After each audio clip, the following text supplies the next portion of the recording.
Everybody knows about it. And Europe. Look at Europe, man. Look at what the Portuguese did in Congo, in the Kingdom of Congo alone. You know, they went there. They started in the Gulf Coast, in the Gold Coast of Ghana. But then they went to the Kingdom of Congo under the kingship of King Alfonso I, or his father. There they worked as, they came with this religious approach, which has always got Africans drunk. Foreign religions have gotten Africans drunk. There's nothing more destructive to the African mind than a foreign religion. Right now in West Africa, man, people are following some Indian religion. I don't know what that thing is, but it talks about tantras and mantras. I'm not sure what religion it is, man. Is it Hinduism? Something like that. But these people are busy following that thing. I'm like, what's wrong with Africans, man? You don't need a religion at this point. You need knowledge of self. You need to know yourself and understand yourself. So this is what foreign religions have done from the days of Islamic conquest of West Africa and East Africa. Fortunately, they didn't get here. We wouldn't allow them. They just conquered the colored and Malaysian peoples in the Cape. But then when these Portuguese came, as these religious saviors, they came and preached. The moment they managed to convert the kings into their Catholicism, that was the end of Africa, man. They came, baptized the kings, and then they started taking prisoners of war. Now think about it. Think about this, né? Because people say Africans sold their own brothers. But think about this. You have the Bakongo people, né? And then you have the Baluba people. Then you have the Mundu people, né? Different groups in this region. And then you have the Bafuliru people. The Bakongo, for example, I'm just making an example, are fighting the Bafuliru. Then they win over the Bafuliru. They capture maybe 100 men of Bafuliru prisoners, whom they've never gotten along with, at least in their lifetime, right? Although these are actually brothers, if you go back 100, 200 years, but then they fought over something, now they're enemies. Now the Bakongo captured these Bafuliru, they are prisoners, and then you have these Europeans who come like, no, you can give us these guys, we'll take them in and we'll compensate you for them. Then we can use them we have some work for them, right? This is how this thing of slavery, they really started doing it in the transatlantic slavery. Then they would take these prisoners of war, right? But then now it started to get out of hand when strong business interests started getting involved. Big multinational corporations who were ruled by the kings of Europe. They started capturing normal day-to-day citizens, not prisoners anymore.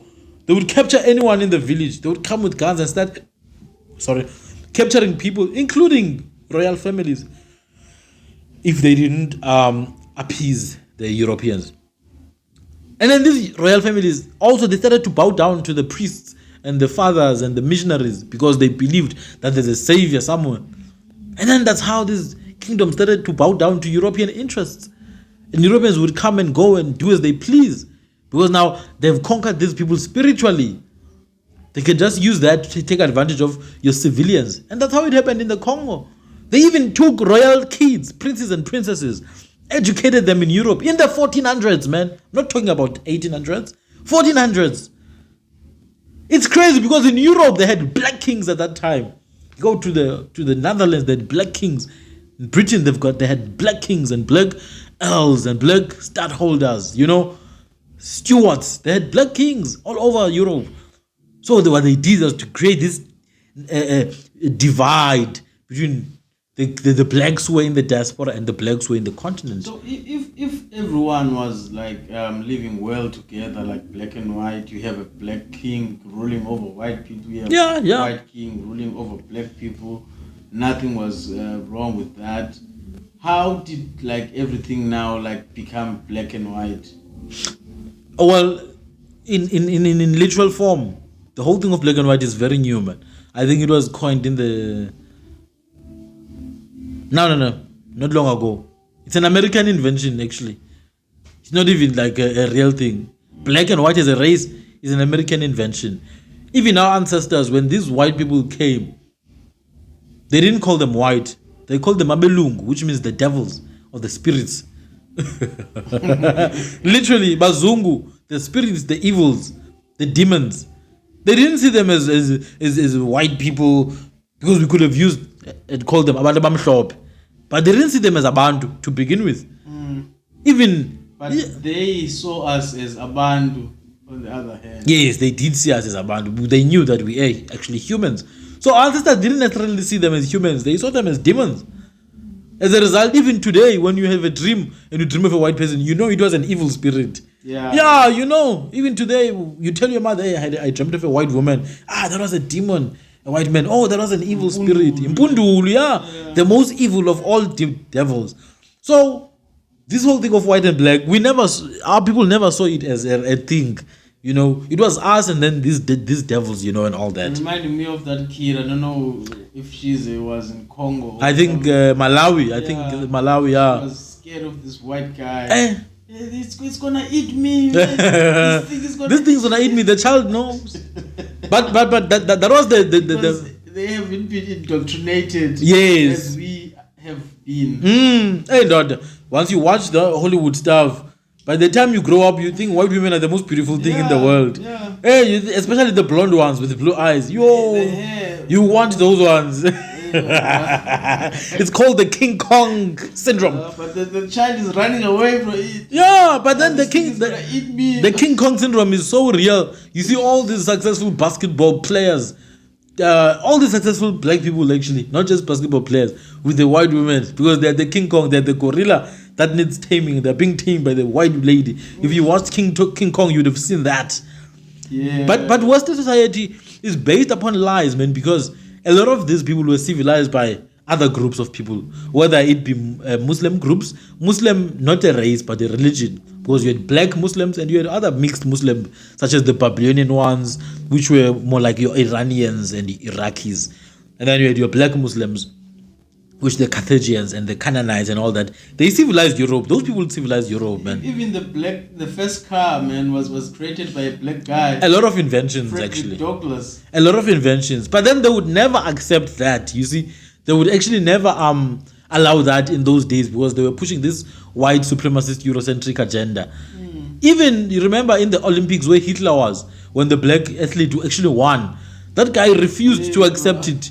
He refused. Even today in South Africa, in corporate spaces, in companies, where a black guy clearly came with this idea, clearly is the one who made this system to work, they would rather downplay it as if it never happened. And when a white guy says this exact same thing, they will praise it. You know this. Just this past few years, we were celebrating the first black captain of the Springboks. Damn, what the hell, bro?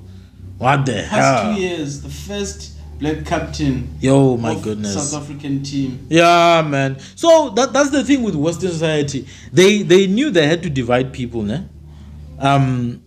If they couldn't divide people physically, they had to divide people here in the mind. Now in South Africa, even with apartheid, right?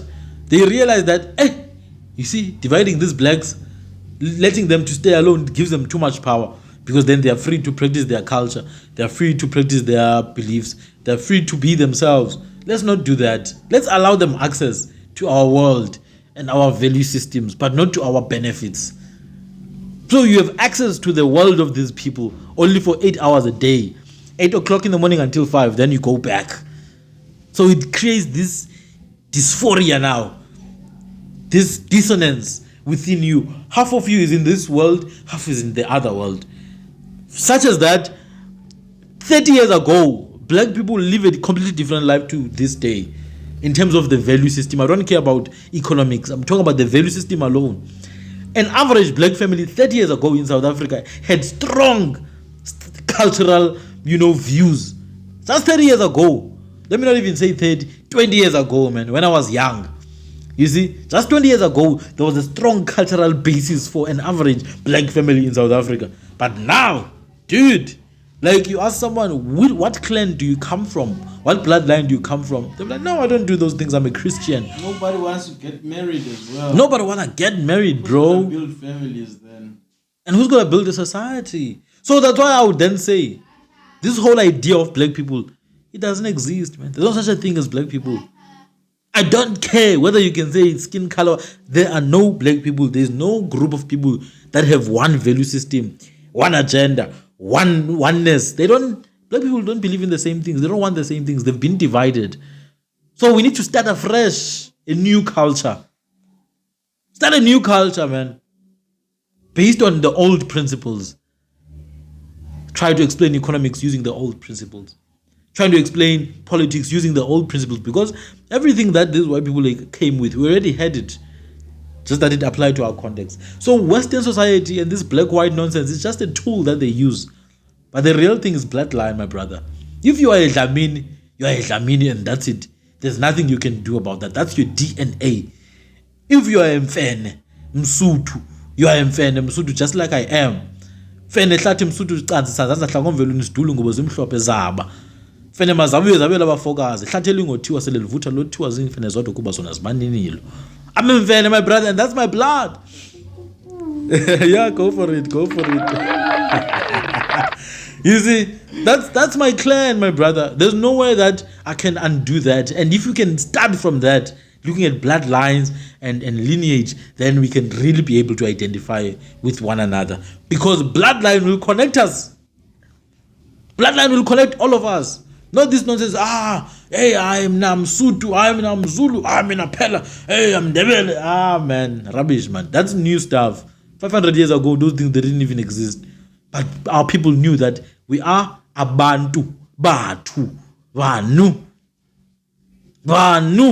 So, man, the Western society came here they tried to break away and break apart everything that we are. And that was their agenda, man. France, Portugal, everything they did was to break us so that we can continue supplying them with the resources. They only did that to Africans? No, to everyone that doesn't look like them.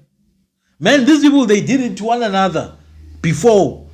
They did it to the Slavs, the Russians now. That's why they don't get along very well. They've never liked them, you see. And they did it to one another. They still do it to one another to this day, man. You go to San Francisco in America, you go to Los Angeles, downtown, you see white people who are zombies. Man, like, what the hell is going on here? Because they are poor, man. In Western society, if you are poor, you are done, my brother. In my culture, if you are poor, it means nothing except that you are poor. If you are a cleaner, if you are a caretaker, if you're a gardener, in my culture, I respect you as a man. Get the same respect? Yeah, I respect you as a man. So, as a father. As a father, exactly, and as a husband. That's why our system was never based on... I'm not saying there were no nobilities. There were nobilities, yes. People who were good captains, people who were able to fight in wars, they got a higher status. But generally, man, a married man was respected. Even in the Zulu hegemony, a married man had something to distinguish them. They wore a certain thing. We respected seniority. Seniority, yes, my brother. Alpha, man. The alpha is the alpha. Whether they are a cleaner or they are a hunter or they are this or they are that. But Western society came and twisted it. So things are upside down with Western society. But more than that, Western society destroys everything it touches. I was telling this white guy online. He's a white South African. I told him straight. He was acting all... I was like, no, man, you should be ashamed. You know, you should feel guilty. He's like, no, I don't feel guilty at all. I'm saying, no, you should actually. Because you cannot undo what your ancestors have done in each and every part of this world. So that nonsense that blacks were selling blacks, it's stupid. Not even 10% of slaves were sold by black people. So we'll ignore the 99.9% of all the slaves that were taken by force and just focus on that one village or 2-3 villages in West Africa where people were taken because they were war prisoners. Another thing, they were captured. Others were sold by these Arab people. A lot of them were sold by Arabs and Muslim black tribes who were Muslim. And a lot of those blacks, some of them are even mixed. Like some people in Somalia were mixed with Arabs. They sold people from Kenya. You know, tell me that blacks sold blacks. No, man, remember, we didn't identify people with how brown their skin was. We identified with the bloodline. So if you are from the Somali people, you could sell an Eritrean because they are not from the same bloodline as you. Same as Europeans, they do that as well. Why do you think Britain doesn't get along with Russia? They're both white. They're both white. They should get along. But they know one of them, they're Slavic people. These are Germanic people. They're not the same. They're Germanic people, Ashkenazi, Saxons, Anglos. The English people themselves are not even natives of Britain. You still have Breton people down there in France. They're living. They're not even important. Breton people, the natives of that land, or at least the descendants of the original natives. I'm not gonna get into their skin color. So the idea of Western society is a broken idea to begin with. So we should reject that in its entirety. I don't think we can benefit anything from Western civilization at this point. I don't even think there is Western civilization. It's dying each and every day. They have all our gold. They have all our gold, man, which now brings us to what are Africans doing about that? Depleted in now, our minds. Yes, now enough about them. We know what they are about. Still kill and destroy. That's what their agenda. They're not going to change. What are we doing now? Because our gold is there because of the policies that allow them to take the gold. Look in South Africa, man. The biggest companies in every sector are not South African. In the petrol and energy sector, BP, the British company.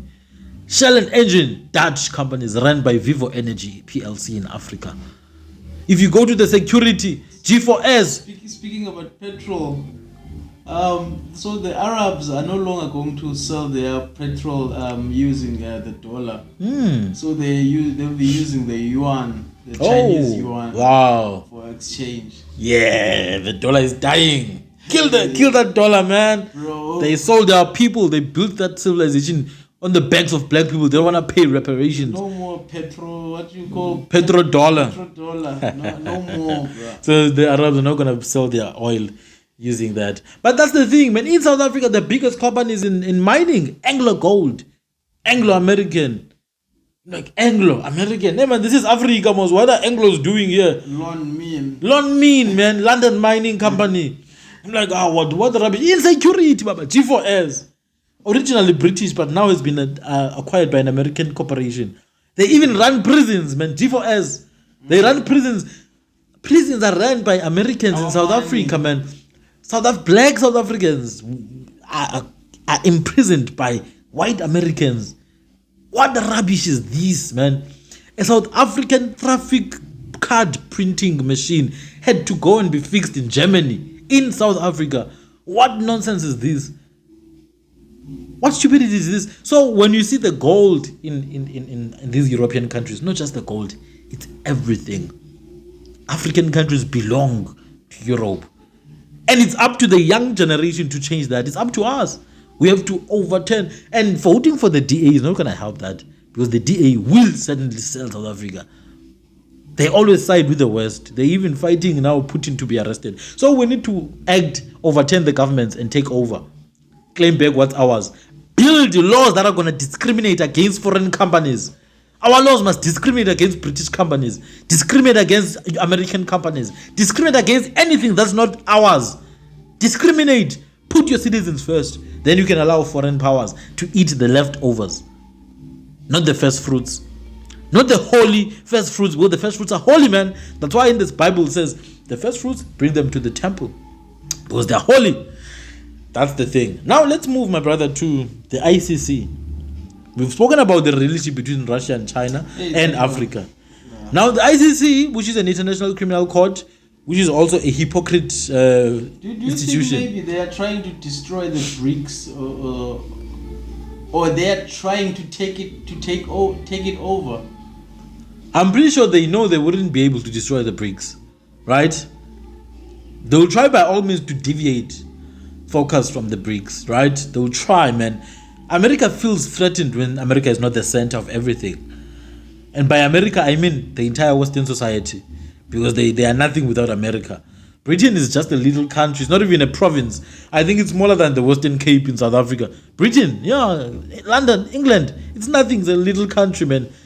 Yeah, Spain. Apparently they say that they zoom the maps to make their countries look bigger than... Yeah, the North. The so-called global North is bigger. The map is like this. The so-called global North is bigger than the global South is smaller. But in reality, it's the opposite. Africa is the most unfairly represented country in the map. So because they're small, man, they're very small. Britain is not even a province here. Israel is literally a park in South Africa. Kruger National Park. That's the size of Israel. Not even humans are living there. It's an animal park. I mean, we have a country, two countries inside South Africa. Exactly, man. So this nonsense of Britain, they are not powers. There's nothing superpower about them. But they're obviously trying to deviate attention from the Brics because they realize that they're going to lose a lot of, the perception. Remember, America works with perception as well. When they bombed Japan, it's not because they hated Japan. Not really. They bombed Japan to show Russia what we can do. That's what America wants. They want to be seen as this or as that. So they'll make an example. They'll go and kill the Libyan president. They'll go and sanction Zimbabwe to show South Africa that if you do this, this is what we will do to you. But don't you think that USA can overpower China in terms of nuclear power? Yeah, but China is not fighting them at that level. China is fighting them at an economic level. They probably would, but then they have a lot to lose as well. You see, they have a lot to lose. They could. I'm not sure if they would, but they could. They have the ability to. But China is not going to that route, at least for now. China is fighting for things that concern China, such as Taiwan. You see, Taiwan and Chinese people are literally the same people. Literally, it's like Swati people and South Africans. It's the same thing as Russia and Ukraine. And Ukraine, exactly. So America is getting involved. America was never invited. They were never invited, man, to those regions. Like, honestly, they should be focusing on Mexico, helping Mexico out, but they're not. They're just mistreating Mexicans. Texas actually belongs to Mexico. In fact, it doesn't even belong to any of them. It belongs to the original tribes of those places. It's not even Texas, it's Texas. It's not Mexico, it's Mexico. So, you have Taiwan. They produce these microchips, right? You have Hong Kong, which is also a Chinese island, right? America is imposing itself in those places so that they can guard China. Even the Wuhan thing is... They were involved there. Like, they're too involved in too many things, man, these people. They should just go back to their country and focus. That's why I like Donald Trump, man, you see. Donald Trump, at least he does show that he's interested in the American hegemony instead of the outside world. I like it. He didn't even send anyone to Africa. I was so happy, man, when Donald Trump was in charge. He didn't even talk about Africa. He didn't even send people. He didn't even visit. He insulted it. I don't know. I don't remember what he called them an SHIT hole. Yeah. SHIT hole countries. That's I'm not. Hey, this guy. But at least he's focused on America, man, which is good. Hey, he went and visited North Korea. Hey, that one. You know, he wanted all the praise because he stopped. And Russia, he visited Russia. You know, he respects Putin. Yeah. He actually does respect Putin. That's one thing about Donald Trump. But at least he focused on American issues, man. He didn't bother us here. Now you have Kamala Harris. Yeah, she went to Ghana to talk about LGBTQ plus stuff. Now she's in Zambia. I think she has a grandmother. Condemning Uganda. Obviously, they are here for that agenda. They even holding press conferences. What about the millions? What about the millions of African youth who want jobs, man? Why don't they talk about that? Because there's more people who need jobs than people who need what they're talking about. Who is depriving people of jobs. Exactly. So America, get the hell out of Africa, man. And then Africa need to stand up. Young Africans, remove the presidents, remove the prime ministers, remove the lying politicians, and change the narrative, man. We have to change the narrative. In South Africa, 2024 voting is coming. Don't vote for the DA, please. Make sure you don't vote. Don't vote for the DA. Oh. Don't ever vote for the DA. They're the worst alternative. They're not even an alternative. They're just there to chow the money. Hey, those people, they are winning people over. If you can see people in the Western Cape, how they vouch for the DA. They even make videos like at the end of the Western Cape and the beginning of I think Eastern Cape. Yes. There's this road that they'd like to make a video of that when it ends. But then a lot of in Western Cape it's smooth, and then on the other side there's potholes. But then you look at who lives in those areas. If you go to Kailicha, exactly. If you go to Philippi, exactly. If you go to Google, it's not about Western Cape. It's about the population in those areas, and not even the state in which the people live in. Oh my goodness! The way they it's below standard. Even man. the way they think, bro. Yeah, there's no hope. Townships are concentration camps, and this is not an insult. It's a reality. So, man, the ICC issued an arrest warrant for Putin. And Julius Malema came out and said, no one's gonna arrest Putin. Hey. In fact, we're gonna fetch him from the airport. He knows that's not gonna happen, man. His meeting. Man, Julius, man. He knows that's not going to happen. What the hell? You think the Russian president is going to be accompanied by a political party now? No, that guy is too smart to be accompanied by a political party. But I understand the statement that Julius is making, that we are willing to put our lives on the line to make sure that no one captures this guy. Do you think he'll be arrested if he does come to South Africa? I think, yeah, they already made arrangements for the sitting. So I don't think he'll be arrested. Yeah, no. The relationship between Russia and Africa, man, goes way back. Now let's talk about... I don't think it's even in Ramaphosa's hands. Yeah, no, it's not. No, it's not in his hands, man. Ramaphosa is just a face, It's not in his hands. And Russia, remember, they've been heavily involved with the liberation struggles of Africa. I've seen pictures of Putin with Robert Mugabe, with, I think, Julius Nyerere, Samora Machel, and I think Kwame Nkrumah. I'm not sure, but I think those leaders, and Putin was with them in Tanzania, because they used to practice a lot of fighting in Tanzania. And Tanzania was a ground for training. There's a lot of South Africans who lived in Tanzania. A lot of people say Tanzania, but it's Tanzania because it's Zanya, the name, black. There's a lot of training that was happening there. Even in the struggle songs, actually. There's a song that the Pan-Africanist Congress of Tanzania like to sing. Itini.